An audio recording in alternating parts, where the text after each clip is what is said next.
Mingala. I'm Kimberly Phillips, bringing you the top stories on DVB.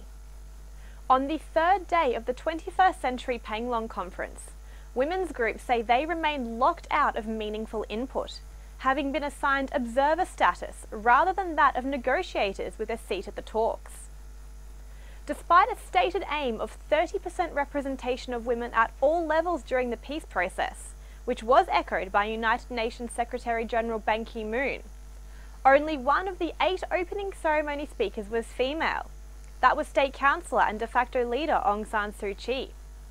Here's what one attendee had to say about the omission. This is quite sad for the CSO and also women organization, because other countries, as we observe, they invited as a women representation to be part of a peace negotiation table, not only observer.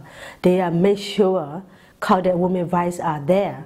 But in this country, in Burma, in Myanmar, they don't count women as a representation.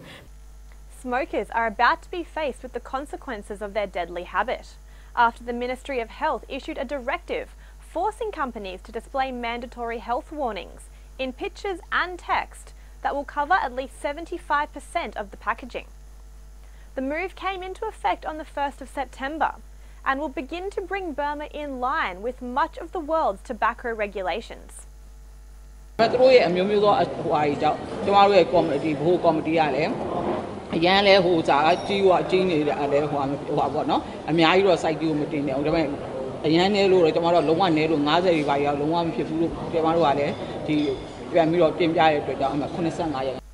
Speaking to media after a dramatic exit from the Panglong, the United Wa State Army said the situation was regrettable and refuted claims by a government peace negotiator that it all boiled down to miscommunication.